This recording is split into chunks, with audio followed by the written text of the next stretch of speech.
시청자 여러분 안녕하십니까, 박정호입니다.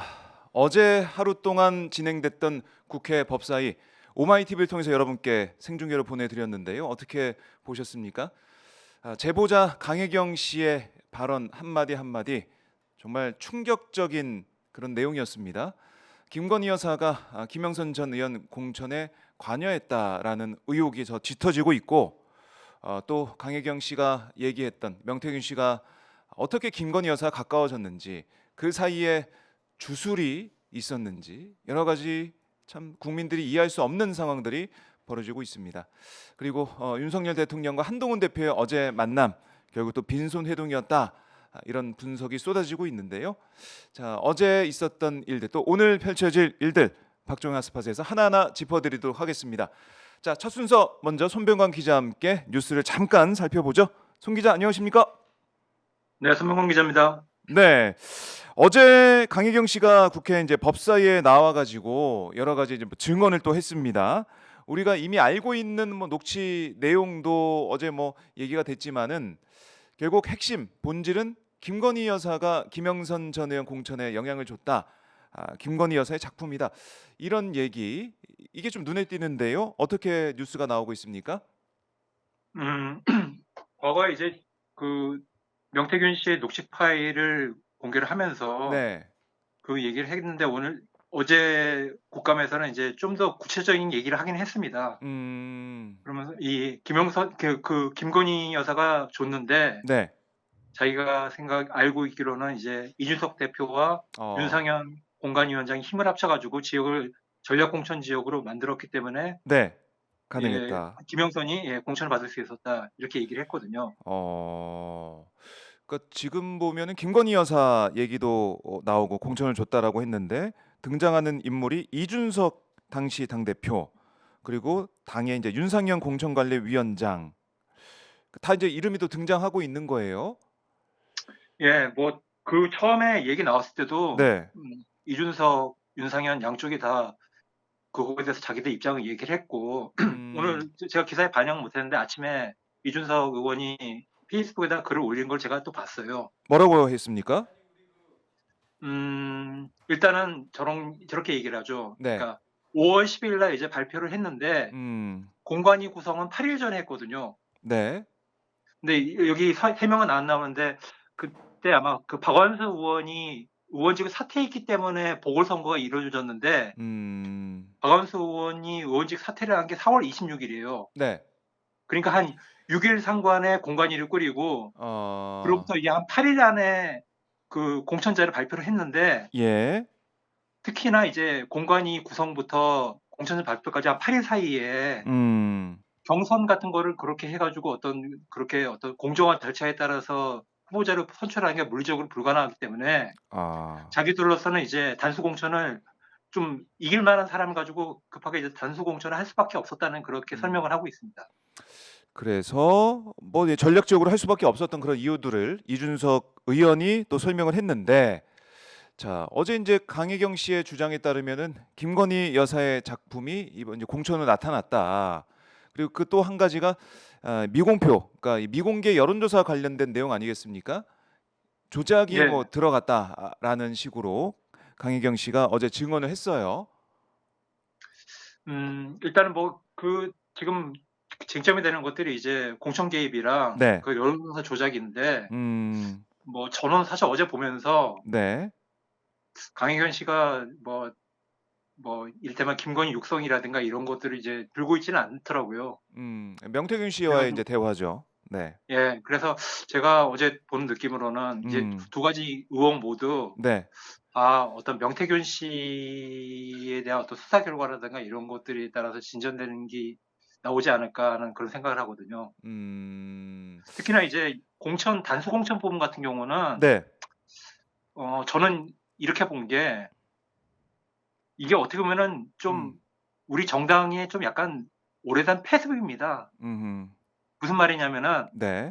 국민의힘만 이렇게 급하게 전력 공천을 해가지고 이렇게 정한 게 아니에요. 음. 민주당도 비슷한 시기에 맞춰가지고 이렇게 했거든요. 그 무슨 네. 말이냐면은 원래는 이렇게 보궐선거가 이렇게 있다고 하면 이게 다 한 5개, 6개 정도 하니까 여기도 다 중요하기 때문에 충분히 경선을 할 만한 준비를 하고 공천을 줘주는 게 맞잖아요.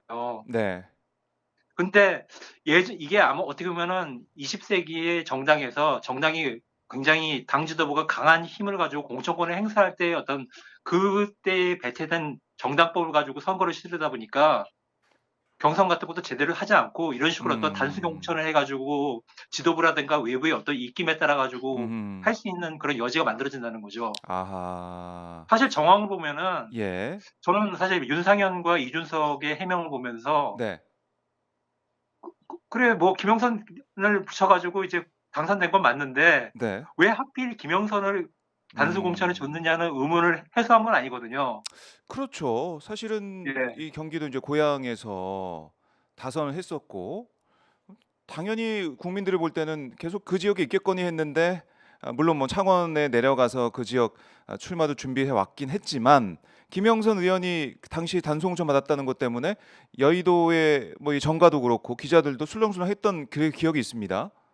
예, 그러니까 아닌 얘기로 진짜 여기는 어떻게 보면 아무나 꽂아도 되는 데거든요. 국민의힘 입장에서는. 음. 그렇기 때문에 다른 정당이라든가 이런 데 보면은 네. 꼭 이렇게 지지율이 많이 나오는 후보라든가 이런 사람을 고를 필요가 없이 왜냐면은 국민의힘 간판 달면은 대부분 음. 다 수치가 좋게 나오기 때문에 네.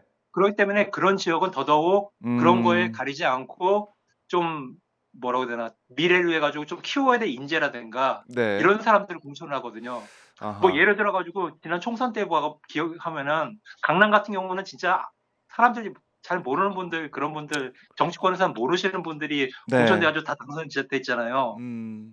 그러니까 그런 식으로. 마찬가지로 창원 같은 경우도 꼭 그런 거 없이 뭐 사람을 할 수 있는데 왜 하필 이제 김영선이냐 이런 거에 음. 대해서는 지금 뭐 이준석 대표 의원의 해명이 나왔고 아마 윤상현 의원도 또 얘기를 하겠지만은 네. 그거에 대한 답변은 아마 이분들이 계속 이것을 어떤 정상적인 정당의 정치행위다 이 음. 얘기를 하면서 좀 얘기가 잠깐 좀 계속 겉돌지 않을까 하는 그런 생각이 아하. 듭니다. 그러니깐요. 핵심은 왜 김영선이냐 이 부분인데 지금 강희경 네, 씨의 주장과 또 여러 가지 언론 보도를 종합을 해 보면은 이거 김건희 여사 작품이다 이런 주장이 나오는데 이거를 네, 검증하기 위해서는 결국 뭐 수사를 통해서 객관적으로 증거를 찾아서 이제 볼 수밖에 없다. 아직은 뭐 의혹으로 남아 있지만은 김건희 여사를 좀 지목하는 김건희 여사라고 얘기하는 그런 제보자의 입장은 계속해서 나오고 있고 국민들은 의심을 가지고 있다. 이렇게 뭐 정리를 해 봐야겠습니다. 네, 네. 뭐 이 주술사 얘기도 나오고 뭐 어제 보면 강혜경 씨의 발언을 들어보면 어떻게 이럴 수가 있을까? 예? 명태균 씨가 뭐 천공위에서 김건희 여사 이제 만나면서 천공위에서 김건희 여사를 어떻게 뭐 좌지우지한 게 아니냐. 그 매개가 또 뭐 주술이나 뭐 이런 게 아니냐. 이런 걸 보면서 국민들은 참 허탈해했던 것 같아요. 송 기자는 어떻게 보셨습니까?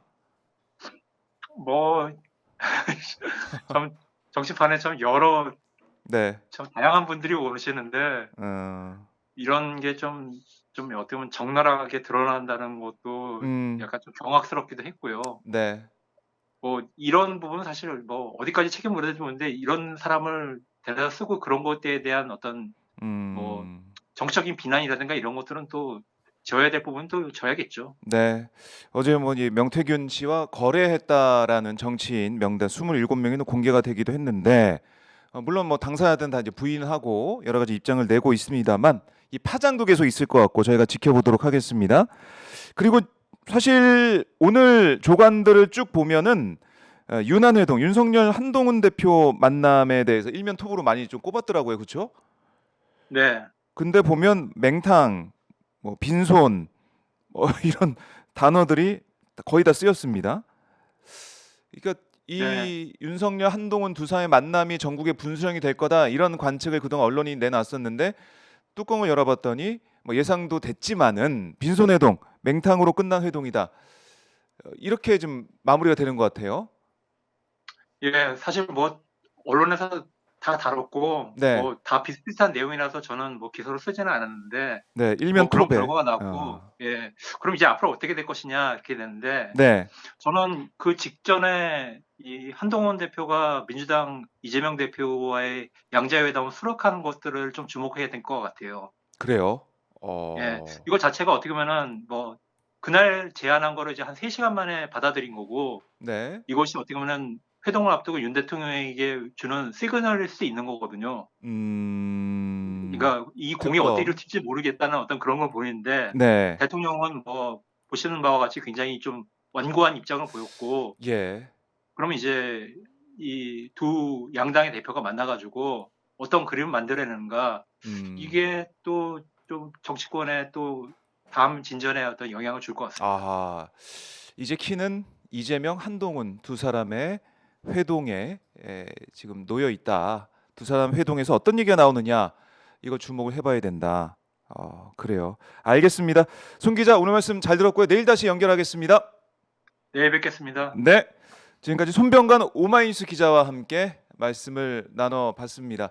자, 손 기자가 얘기했듯이 어제 이제 유난 회동 어제 보니까 뭐 아이스 아메리카노와 제로 콜라 한동훈 대표에서 제로 콜라를 준비를 했다고 하는데 뭐 그렇게 배려는 했다고 하지만 내용적으로 보면은 우리가 예상했던 대로 소문 한 잔채 먹을 것 없다라는 얘기가 그냥 뭐 자연스럽게 나올 정도로 아무런 뭐 합의된 것도 없고 성과 낸 것도 없고 대통령실에서는 공식 브리핑이라고 할까요? 뭐 그런 것도 없었어요. 그 내용에 대해서 설명을 하고 어떻게 답변이 있고 질문이 있고 이런 게 좀 나와야 되는데 그런 게 없었습니다. 오직 박정아 한동훈 대표 비서실장이 관련된 내용을 브리핑하는 걸로 끝났는데 뭐 당사자가 아니니까 박정아 비서실장은 들어가지도 않았지 않습니까 안에? 근데 어떻게 자세한 내용을 알 수가 있겠습니까? 한동훈 대표가 전해주는 내용을 가지고 그렇게 말을 했을 텐데 그거 가지고 우리가 좀 정확히 알 수 없는 거 아니겠습니까? 그러니까 결국에는 유난 회동 이거는 뭐 빈손 맹탕 이걸 떠나서 이제 뭐 두 사람이 갈라서는 두 사람이 더 이상 함께 갈 수 없다는 걸 확인하는 뭐 이별 회동이 아니었느냐 이런 생각이 들기도 해요. 그만큼 전국의 무게추 이제는 이재명 한동훈 뭐 두 대표한테 이제 넘어가고 있는 게 아닌가. 그리고 그걸 실천하고 보여주기 위해서는 특검법을 통과시키는 길이 정말 민심을 그대로 보여주는 거. 윤석열 대통령한테 민심의 회초리, 민심의 엄중한 그 목소리를 전달하는 그 길이다. 이런 생각 해볼 수밖에 없습니다.